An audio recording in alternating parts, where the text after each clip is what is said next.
We are starting our chapter on stoichiometry. Here is what our chapter outline looks like. We're going to be starting looking at mass relationships and chemical reactions.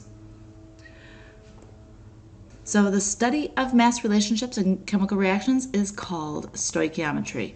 It's a big word, but don't be intimidated by it. It provides us quantitative information about chemical reactions. Now remember that mass must be conserved in a chemical reaction. The total mass of our reactants is equal to the total mass of our products. So remember when we learned how to balance equations, we know that the number of atoms on the reactant side need to equal the number of atoms on the product side. Here's an example. We have methane gas plus oxygen gas, which is a combustion reaction, giving us carbon dioxide gas and water vapor gas. Notice that I have a coefficient 2 on the left in front of my oxygen and a 2 in front of my water. I have 1, 2, 3, 4 oxygen atoms on the left and 1, 2, 3, 4 oxygen atoms on the right. On the left, I have 1 carbon, this black sphere here, and 1 carbon on the right. I have 4 H's, 1, 2, 3, 4 white circles there, and 1, 2, 3, 4 white circles there. Remember those coefficients, if there's not a coefficient in front of a compound or an element, that means that we have 1 mole of it. And we know that 1 mole of methane, if I added up 1 carbon, which is 12, and 1 hydrogen, which is 4, rounding, 12 plus 4 is 16. So we have 16 grams of methane. This 2 moles of O2, if I multiplied, that gives me, well actually it should be 2 times 16. Each oxygen 16, so that would be 32 grams of oxygen. On the right here, I've got 1 mole of CO2, which is about 44 grams, and 2 moles of water, which is going to be about 36 grams. If I add up my reactants and my products, I should have 80 grams of reactants and 80 grams of products. Mass is conserved. Now, little did you know that when you were balancing equations, those coefficients are a huge factor in helping us do stoichiometry. It allows us to calculate how much stuff, how much product can be produced in a reaction. So those balancing coefficients are huge. And remember, in order to balance correctly, we have to write our chemical reaction correctly. And that means making sure that if I wanted to write magnesium chloride, if we wrote magnesium chloride like this, that's incorrect. And then our balancing would be off. We need to recognize that magnesium is a +2 cation and chlorine is a -1 anion. And to have a neutral compound here, I need to have 2 chlorine atoms, 2 -1s is a -2, and 1 +2 ion, +2 and a -2, we then have a neutral compound. So it all starts with writing our equation. Let's look at this. If I have C2H6 plus oxygen to give me CO2 and H2O, notice that we have a balanced equation here. How many moles of water are produced when 3 moles of oxygen react? Okay, so I am going to show you how we can hop from moles of oxygen to moles of water. I'm going to start with what I'm given here, 3 moles of oxygen. So I'm starting with 3 moles of oxygen. And remember that what you want over what you got. What do I want? I want moles of water, so that's my unit for the top. What have I got? I've got moles of oxygen. That's my unit on the bottom. We need to have those units match to cancel each other out. Then, to hop from one substance to another, this is the key to stoichiometry. We use those balanced coefficients to relate from one to another. So in front of water, I have a 6, which is where that 6 comes from. And where my moles of oxygen is that 7, which is where that comes from. Now let's say I wanted to look at iodine and fluorine reacting to form iodine trifluoride. First we're going to write the equation. We know iodine and fluorine are both in Brinkelhoff, so they are diatomic, I2 plus F2, and iodine trifluoride is IF3. Now let's balance the equation. So I looked at this first equation and I said, well, I have 2 I's on the left, so I need 2 I's on the right. By having that 2 in front of IF3, I then have 6 F's on the right, so I would need a 3 there to have 6 F's on the left. Now, with those coefficients, I can say, and look at equivalence. Just like when we were looking at the mole, and we said that 1 mole is equal to 6.02 times 10 to the 23rd particles. And then we could also say that 6.02 times 10 to the 23rd particles, I'm just going to say atoms, is equivalent to 1 mole, right? I could flip-flop these equivalences, just like I can say 1 mole of iodine to 3 moles of fluorine, or I can say that there's 3 moles of fluorine for every 1 mole of iodine. If I told you that we had, I'm going to go back here, 3 grams of iodine, I2. We know that from grams, we can go to moles. We learned that this last chapter, grams to moles. And we would find the molar mass of 2 iodines to be on this bottom part. I also know that if I said I had 3 moles of iodine, we can go from moles to grams. For every 1 mole, we would add up the mass of 2 iodines. Okay. Now, the grams to moles, you got. This is the part where we can now hop substances. Before, we always stayed with iodine. 1 mole of iodine, we would look how many grams of iodine there was. 1 mole of iodine to grams of iodine. We stayed with the same substance. But now I can hop from substance to substance looking at this mole to mole ratio. And then I can even go further and I can go from moles to grams of that other substance. Okay, so let's look at that same equation, the iodine plus fluorine to give iodine trifluoride. How many moles of iodine are needed to form 4 moles of IF3? Pretend like you don't see that. Well, let's start with what we're given here. 4 moles of IF3. What do I want? Moles of iodine. What have I got? I've got moles of IF3. So now let's figure out that mole to mole ratio. I'm going to look at my balanced equation. What is the coefficient for I2? Well, that's a 1. What's my coefficient for IF3? And that's a 2. Okay, so those units will cancel. So 4 times 1 is 4 divided by 2. 2 moles of I2 would be needed. Next one, pretend like you don't see that.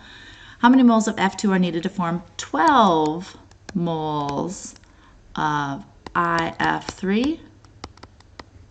So now we're looking at, we want to get to fluorine. How many moles of F2?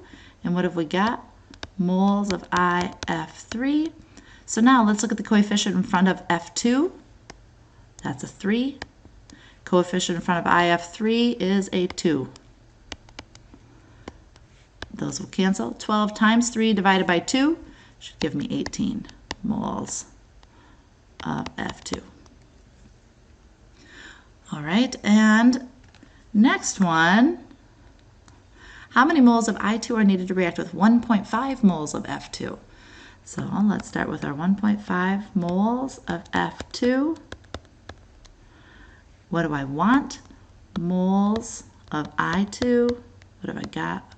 Moles of F2. And in front of I2 is a 1. In front of F2 is a 3.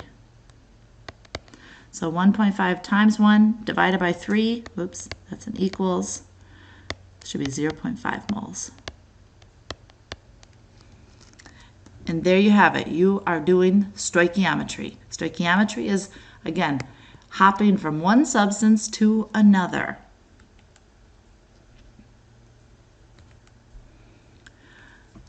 All right, now again, we can go from grams of reactant to moles of reactant. We can go from moles to grams of one substance. Let's look at substance B. We can go from grams to moles. We can go moles to grams. We cannot go from grams of one thing to grams of another thing. That is not possible. But we can go from moles of one substance to moles of another substance by using that stoichiometric factor. Here's another little picture to show us that we can go from grams to moles and moles to grams using the molar mass.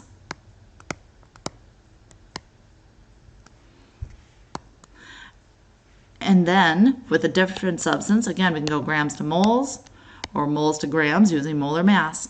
But to get from one substance to another, we use that balanced equation, the stoichiometric ratios. You can start anywhere. Maybe I just want to go, like we just did, we went from moles to moles.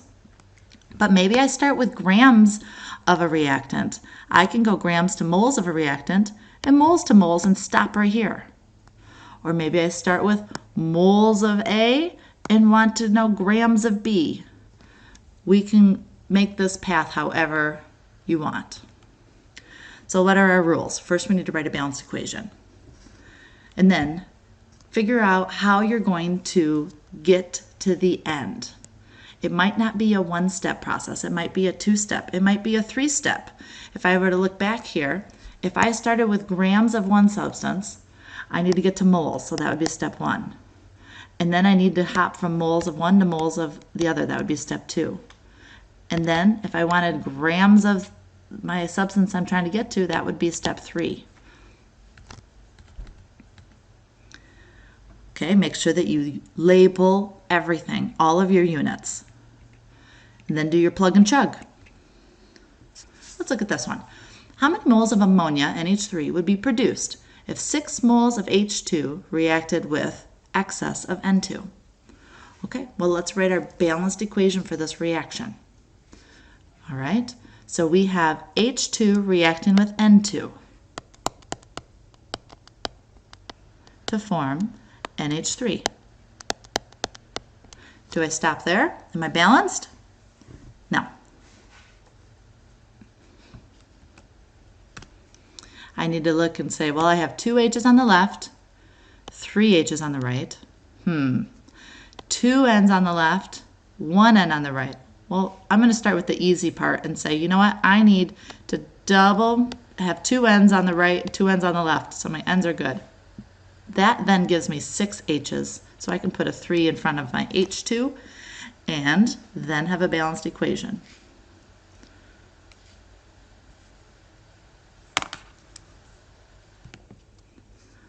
So in this case, which is the balanced equation? It's written backwards. We have our 2 moles of ammonia decomposing into nitrogen and hydrogen. Here we go. There's our problem. So now let's solve it. If I have 6 moles of H2, so I'm starting at moles of one substance. I want to get to moles of another substance. So this is just a one-step process.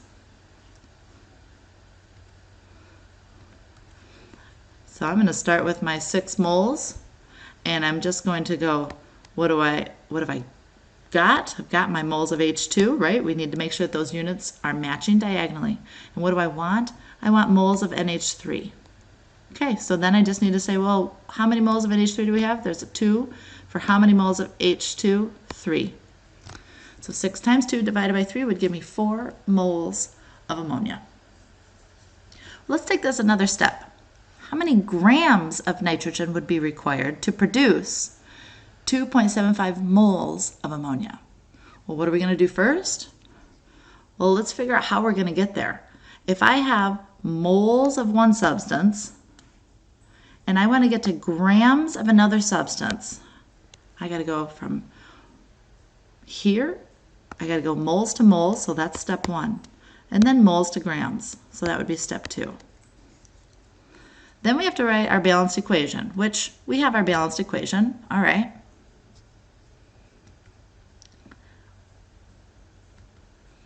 We know how we're going to get there. So let's do it. Step 1, we need to go moles to moles. I have moles of ammonia, so I need to go to nitrogen. So I got to have my moles of nitrogen, which is 1, over moles of ammonia, which is 2. And then those are canceled out. My next step, I need to go moles to grams. So what do I really want? Grams of N2. And what have I got?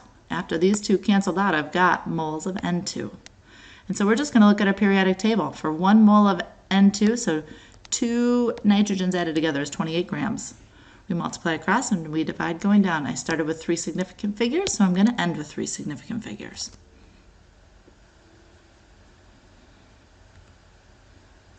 Let's look at this combustion reaction with methane. Let's say I have 8.32 grams of methane reacting.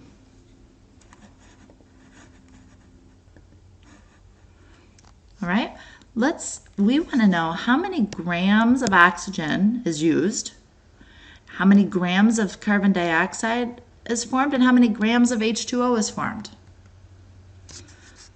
All right, well, we have our balanced equation, so let's do the first part. I'm starting with grams of methane. Let's go grams to moles of methane. That would be step 1. Right? If I have grams of anything, I get to moles of it by looking at its molar mass on the periodic table. Step 2, moles of methane to, what do I want? I want grams of oxygen. So I got to go from moles of methane to moles of oxygen. Methane to oxygen. Look at that ratio. 2 oxygen moles to 1 mole of methane. And then, now we've got those canceled out. Methane moles are canceled out. If I have moles of O2, I can get to grams. Remember, it's always 1 mole of something. Then we look at the molar mass on the periodic table, which in this case would be 32 grams of oxygen. I started with 3 sig figs. I'm going to end with 3 sig figs, so I got 33.3. Notice all of these units canceling out. All right, the next step, we want to see how many grams of CO2 and how many grams of H2O are formed. Well, let's look at what we're started with. Since we're asking to find 2 different things, we're going to have 2 different problems here. Remember, if I have grams, I got to get to moles. We said that there was 16-ish, 16.04 I think is what was on the previous slide, grams of CH4 and 1 mole of CH4. Remember, anytime we're going from grams to moles or moles to grams, it's always 1 mole of that substance, and then we find the molar mass on the periodic table.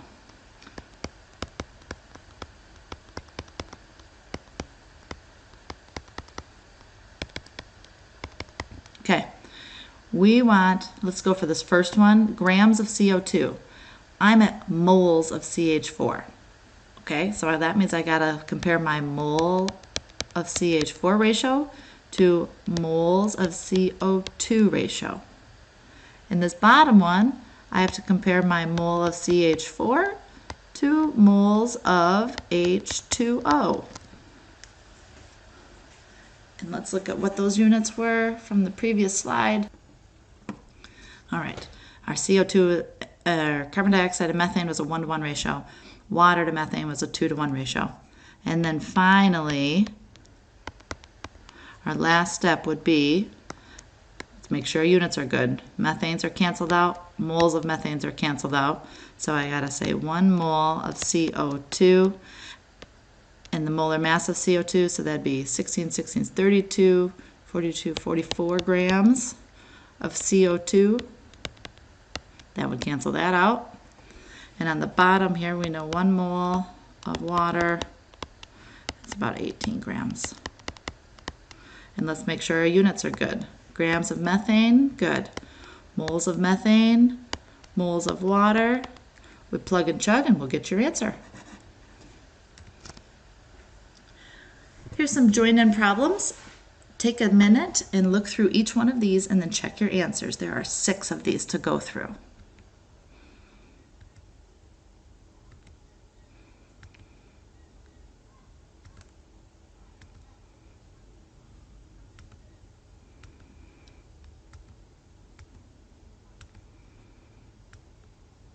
Let's move on to section 2.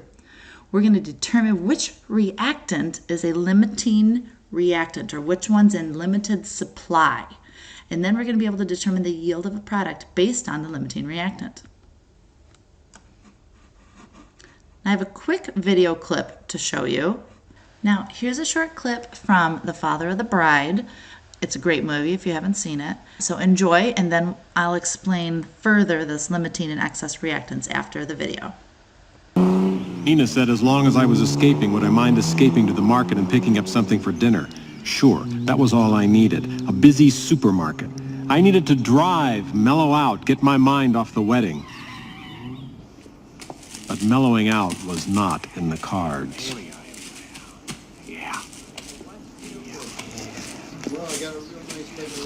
Excuse me, sir. What are you doing? I'll tell you what I'm doing.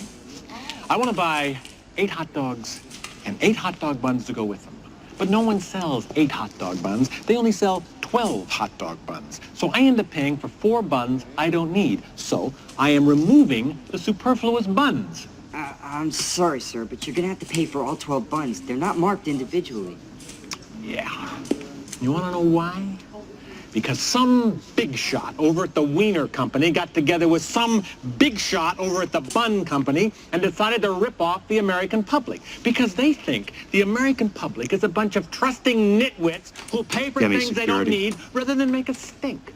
Well, they're not ripping off this nitwit anymore because I'm not paying for one more thing I don't need. George Banks is saying no. Who's George Banks? Me! Why don't we just calm down now, sir? I'll tell you why we don't calm down. Because you're not excited. It takes 2 people for a we to calm down, doesn't it? That I don't know, sir. I'm just the assistant manager of a supermarket. But I'll tell you this. If you don't pipe down and pay for those buns, I'm going to call the police.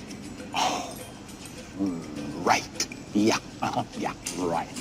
That's right. Hey, right. Hey. So George Banks was quite perturbed that he could not use the same amount of hot dogs and hot dog buns without having extra of the hot dog buns.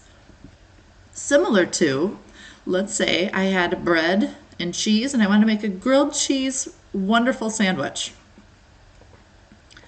So we know that it takes 2 pieces of bread and 1 piece of cheese to make a basic grilled cheese sandwich. Now I don't do very many things basic. So I would normally add some bacon, some spinach, some tomato. It would be delicious. But again, we're keeping it basic here. Now let's say I use 1 piece of cheese. It would take 2 pieces of bread to make one of those beautiful sandwiches. So let's take another cheese and 2 pieces of bread. We get another sandwich. And then I'm using my last piece of cheese that I have and 2 pieces of bread to make a 3rd sandwich. So let's think about what we have. What reactant did we have excess of? Well, just by looking at this, we have excess bread. So that means that bread is our excess reactant.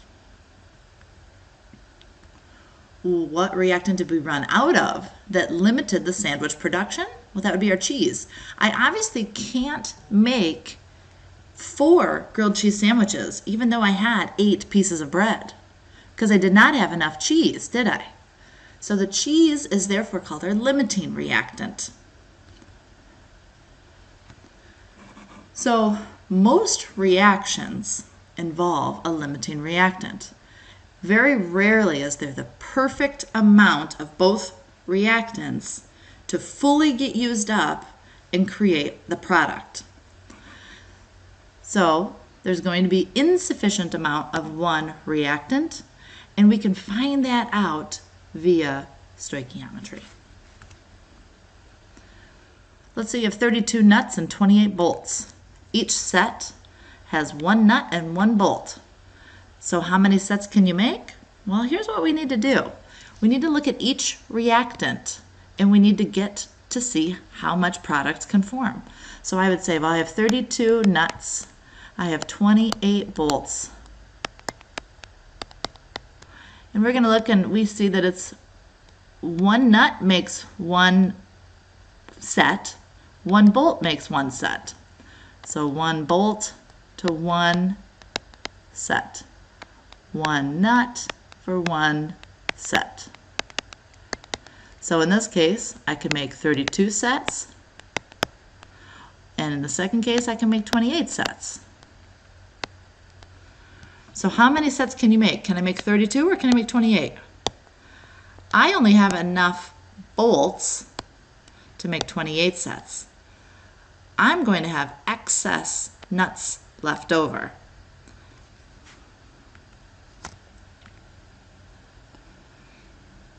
All right. Now let's say that it takes 2 nuts and 1 bolt to make a set. So 2 nuts to make a set, 1 bolt makes a set. So let's say that I have 32 nuts and 28 bolts again. Let's look and see here. 32 nuts, 28 bolts. Again, it's 1 bolt for 1 set. Notice my bolts and bolts cancel out, so that's going to make 28 sets. And using my nuts, it takes 2 nuts to make 1 set. So 32 divided by 2, 16. All right, so now how many sets can we make? Can I make 16 or can I make 28? Obviously, I can't make 28 sets if I only have enough nuts to make 16 sets. So 16 sets, and so therefore my nuts are my limiting reactant. I think you get the idea. We're going to skip this analogy. So here's our steps for figuring out our limiting reactant. Step 1, we need to calculate the amount of each reactant, and then figure out how much each reactant can produce. Then we see, well, which one's the limiting reactant? So which one is going to produce that smaller amount? Because I obviously can't make more if I have a product that says, no, you can only make the smaller amount. Then there is a step where we can calculate how much excess reactant there is.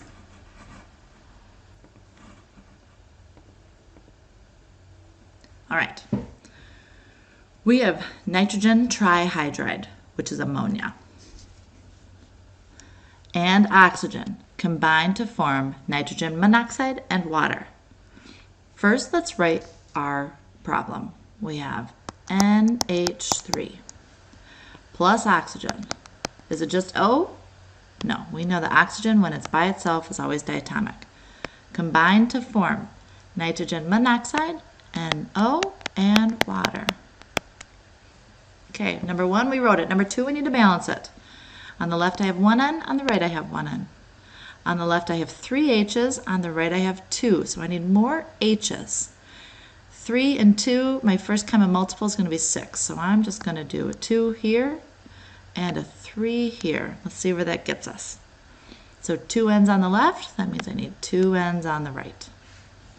6 H's, 6 H's. And that means I have how many O's on the right? 3, 4, 5 O's on the left. Or I'm sorry, 5 O's on the right. So that would be, I would need to do 2.5 O's on the left. And we know that we can't have a half of a mole. So what do we need to do? We need to double everything. So I'm going to, let's use a different color. Let's use, here we go. So I'm going to say that we need 4. This turns into 5. This turns to 4. And this turns to 6. Let's double check to make sure everything works out. 4 N's on the left, 4 N's on the right, 12 H's on the left, 12 H's on the right, 10 O's on the left. And here I have 4 O's plus 6 O's for 10 O's. Okay.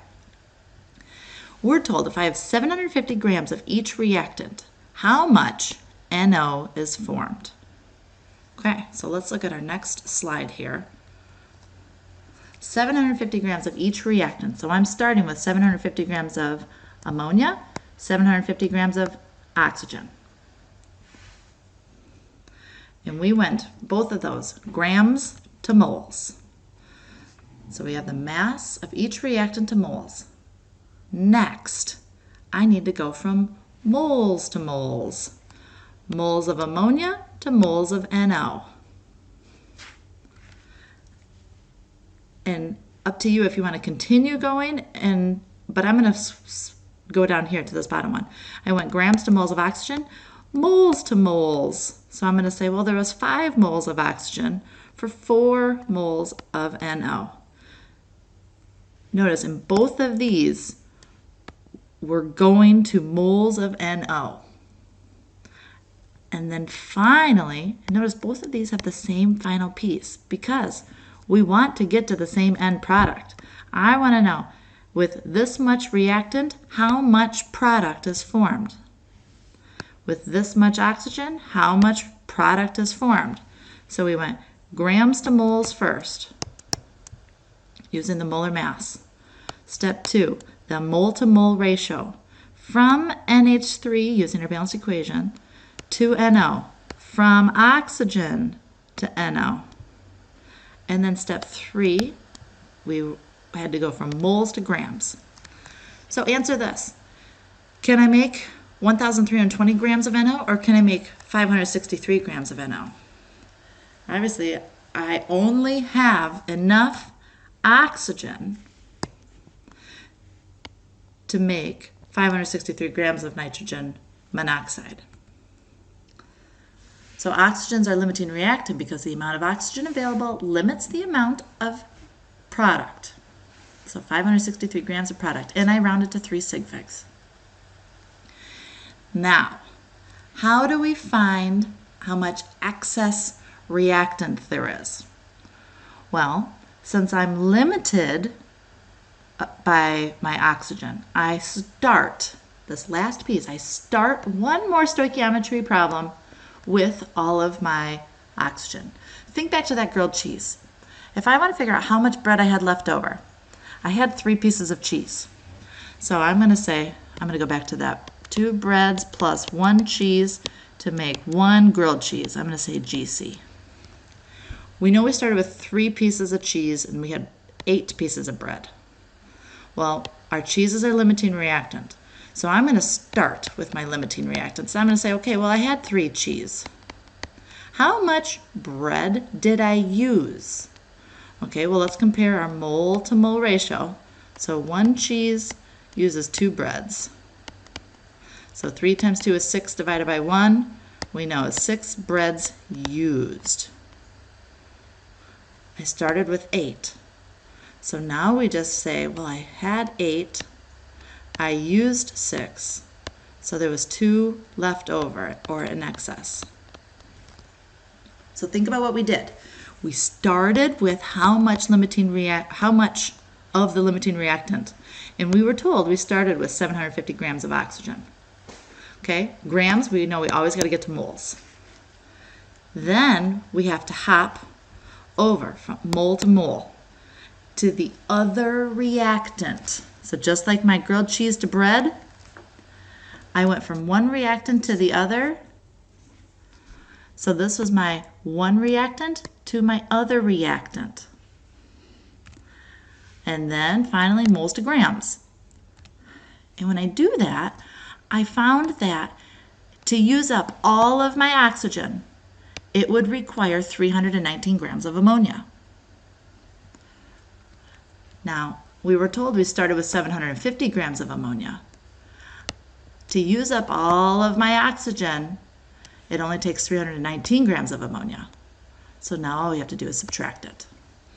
So I have 431 grams of ammonia in excess. Now here are 6 more join-ins, so I encourage you to pause the video and take your time to go back and see if you can get your answers to match mine.